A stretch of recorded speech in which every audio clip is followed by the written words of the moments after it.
The Lord be with you. And with your spirit. A reading from the Holy Gospel according to Luke. Glory to you, O Lord. When Jesus came down the mountain, he stopped at a level stretch where there were many of his disciples. A large crowd of people was with them, from all of Judea and Jerusalem, and the coast of Tyre and Sidon. Then, raising his eyes to his disciples, he said, "Blessed are you poor, the reign of God is yours. Blessed are you who hunger, filled you shall be. Blessed are you who are weeping, you shall laugh. Blessed shall you be when men hate you, when they ostracize you and insult you, and prescribe your name as evil because of the Son of Man. On the day they do so, rejoice and exult, for your reward shall be great in heaven. Thus it was that their fathers treated the prophets. But woe to you, rich, for your consolation is now. Woe to you who are full, you shall go hungry. Woe to you who laugh now, you shall weep in your grief. Woe to you when all speak well of you. Their fathers treated the false prophets in just this way." The Gospel of the Lord. Praise to you, Lord Jesus Christ.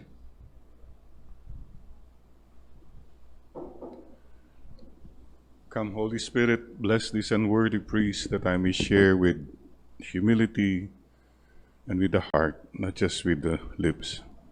And that people who listen with their heart, not just with their ears. Come, Holy Spirit, come, Holy Spirit. Amen, Lord, amen. Dear friends, advance Happy Valentine's Day. Paalaala po ng Valentine's Day, you have a heart. We have a heart. That this world doesn't go on just because of money or wisdom, intelligence, power. Go back to the heart, mga kapatid. And please don't belittle matters of the heart. Matters of the heart matter. So again, whatever you are, whatever you're going through, ewan ko kung anong pinagdadaanan mo this time, please go back to the heart. And there you will find God.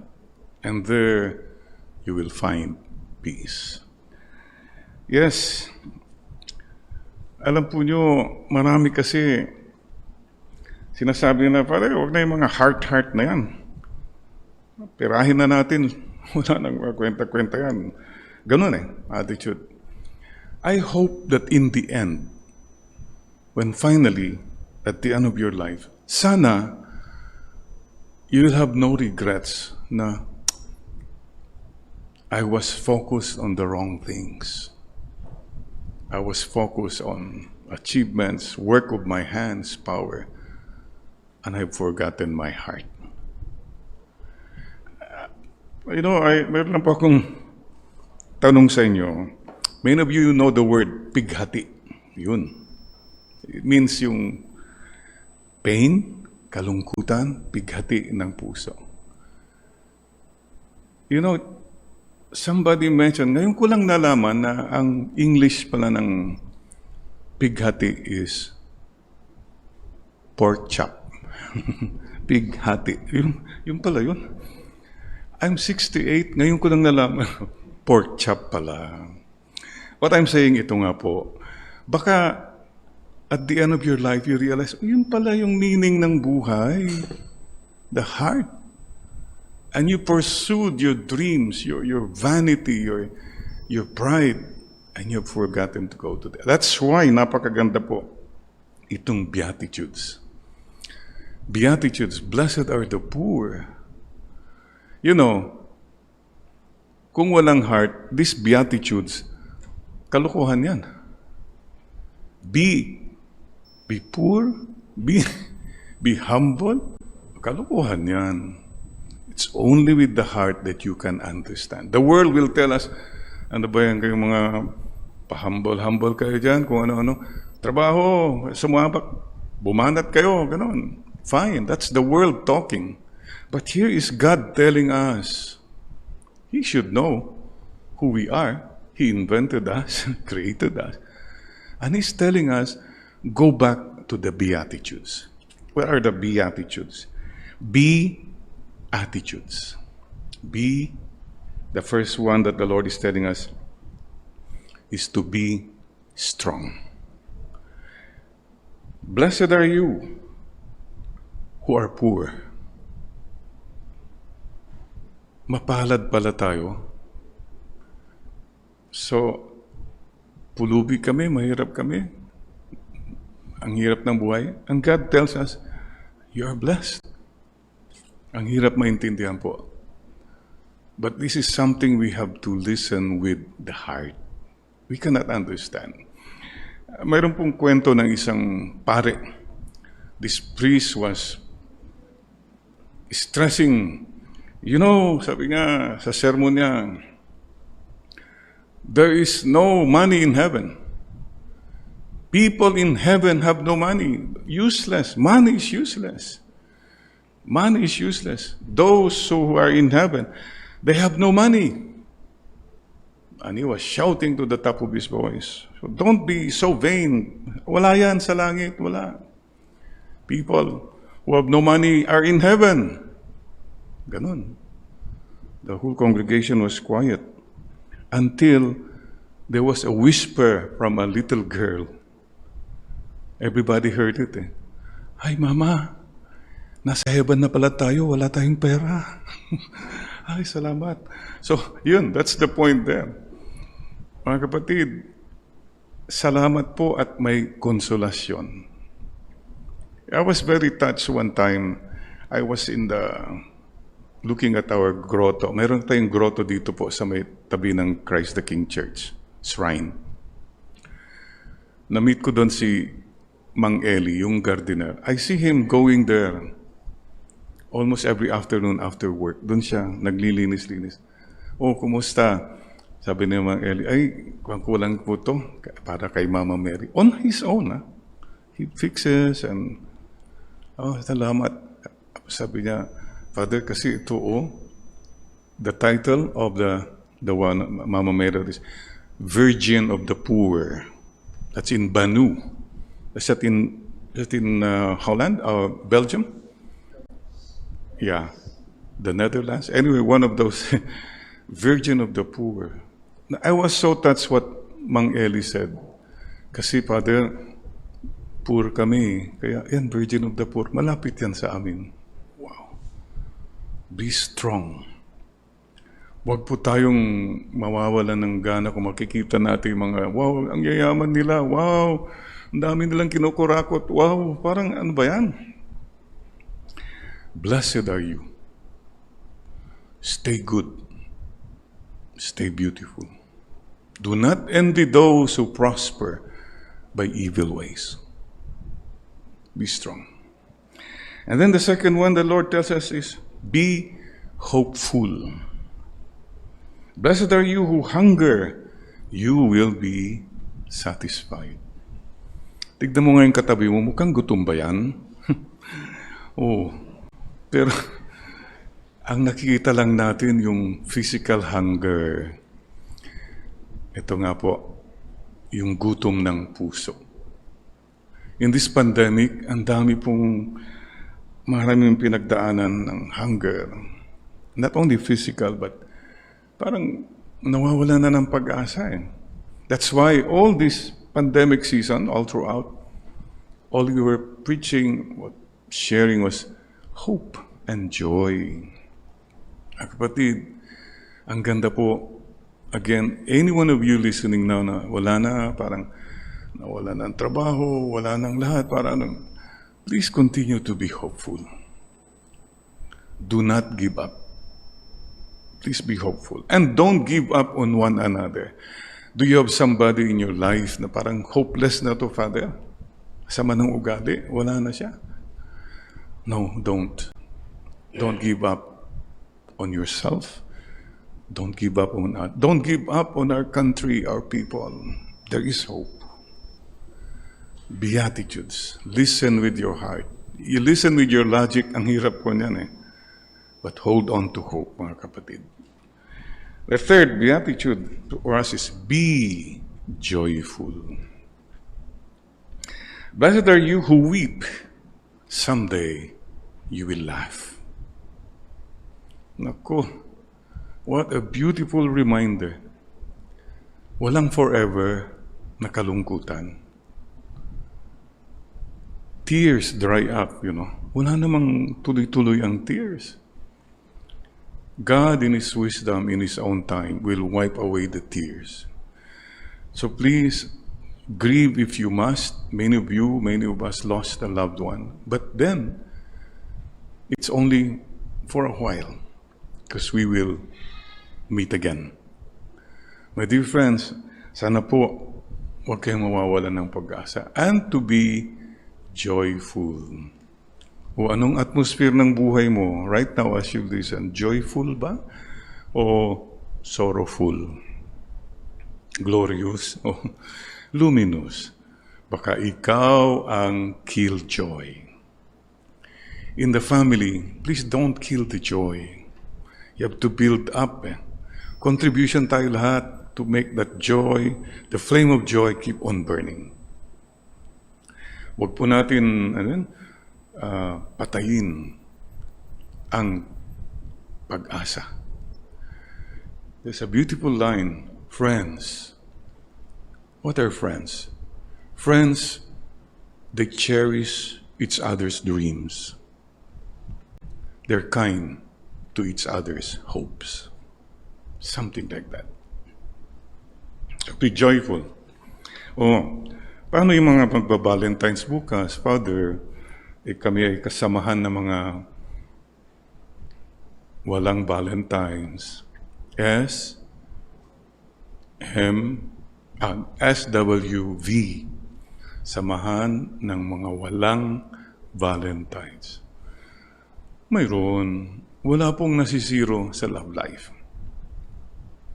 At kahit na po sirong-siro na sa mundo, there is always the love of God. Please don't give up. There are a lot of things bothering us right now. I don't know. Well, pandemic is, tignan nyo, akala natin di matatapos, patapos na. There's always hope. And mga kapatid, itong pinagdadasal natin, sana, huwag naman yung magkagera. Ganun ba? Ang dami po tayong iniisip eh.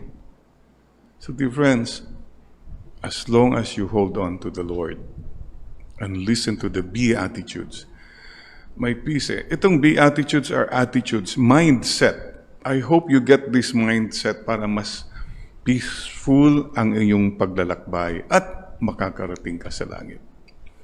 Ang laking tulong po.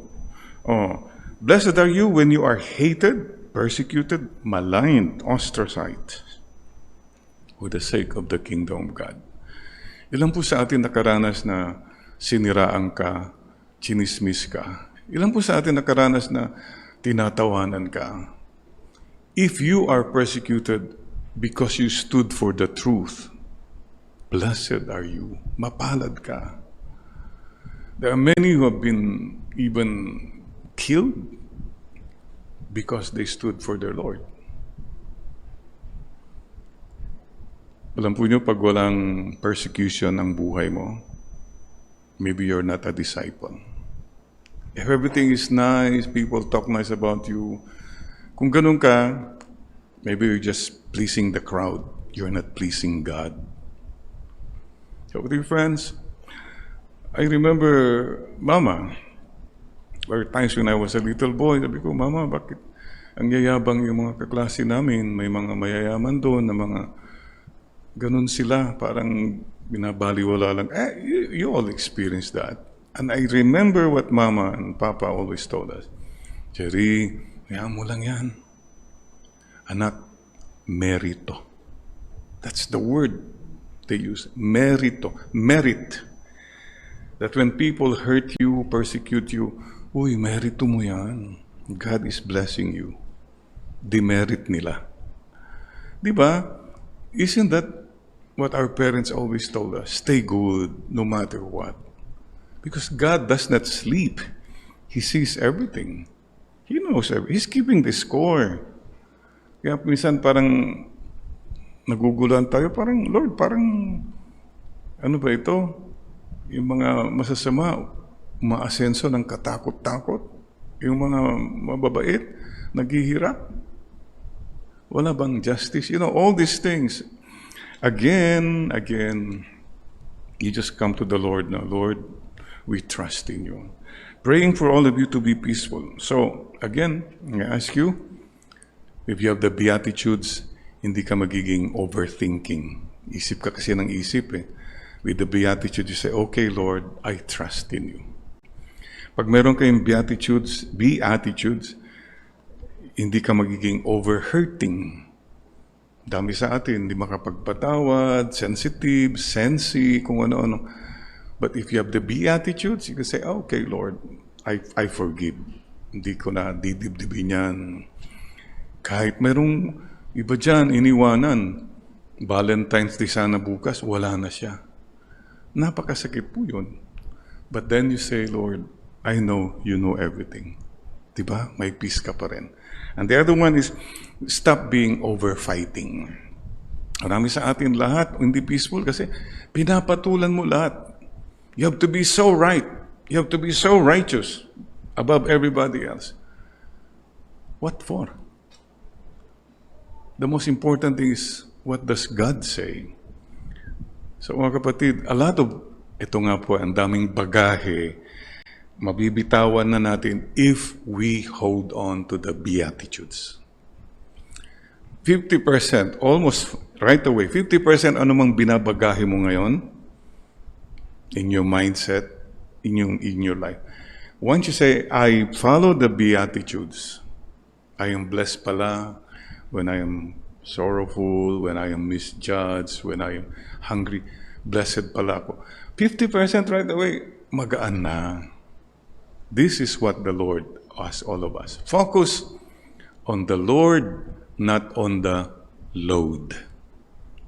That's what the Beatitudes remind us. The Beatitudes make us focus on the Lord, not so much now on the load, because He loves us. Sisters and brothers, maraming salamat po. And our Valentine's wish for our country, meron po. Sana, Lord, give us leaders who have not only good head, ang dami, maraming wise, but leaders with a good heart. Leaders who serve, who sacrifice. Ito po ang pagdasal natin. Sana, Lord, sana all. Wala kasi kung panay head na naman, panay pera naman ang gagalaw, kung initsapwera natin ang heart in our choosing our leaders, wala mangyayari po sa atin. That's Valentine's wish. And my prayer for all of us, Lord, yes, prosper the work of our hands. I pray for all of you. Whatever it is, your work, your finances, whatever, good, okay yan. But Lord, please increase the love in our hearts. Ang dami po kasi, the work of your hands are amazing, astounding. But puso wala. Punong-puno ka ng pera, pero ang puso mo walang-wala. Wala ang Diyos. Kukunti lang nagmamahal, kukunti lang minamahal mo. This is the thing. Remember, I hope in the end, parang yung ngayon ko lang nalaman, yung palang pighati, pork chop. Oh, baka naman at the end of your life, nga no, I forgot my heart. Sana po wag. Kasi po, ang hirap talaga naman pag matters of the heart. Complicated eh. Daming mga kung ano-ano. Kung logic na lang, human reasoning, tapos na. Mabilis. But you know, you ask yourself, why did God choose to be called the Sacred Heart? He did not call himself, I am the Sacred Brain. Oh no. Because it's only with the heart that we can see rightly. Dear friends, thank you very much pala. I just want to share with you also, salamat po sa lahat ng mga followers who help us, our brothers who here, yung Harana, just want to thank you for this, may konting pasalamat daw ng YouTube. Thank you for, sabi niya, you created valuable connections, you have built a community, and along the way, you let people be inspired. You have shown something new, even just to make people laugh or to inspire. Again, to God be the glory. That's the work of our hands. But without the love in our hearts, wala yan. It's empty. So, dear friends, thank you. Oh, by the way, ito nga, mga konting pick-up line. Mabuti pang saging, may puso. May puso ka pa ba? Mabuti pa si cheese, my heart. Ganun ba? Mabuti pa sa Israel, Middle East, may date. Yung date. So mga kapatid, wag na po tayong don't envy, don't be jealous. Just say to yourself, Lord, I'm so blessed I have you. That's what the Beatitudes is all about. I have you, and I know you love me, so I am so blessed. Mapalad po ako, mga kapatid.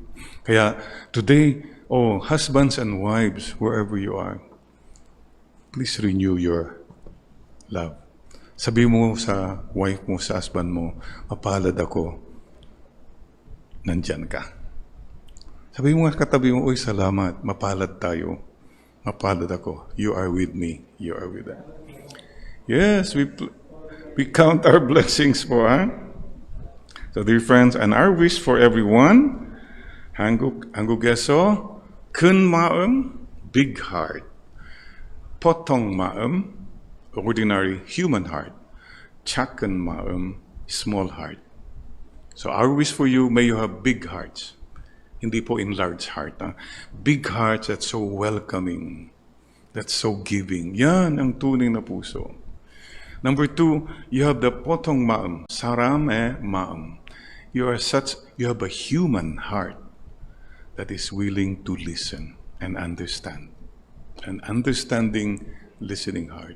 And a chakan maam, a small heart that knows how to be humble. Sisters and brothers, Happy Valentine's to our greatest Valentines. Salamat, Lord, nandyan po kayo na nagmamahal sa amin. Mapalad po kami. We are blessed. Amen, Lord. Amen.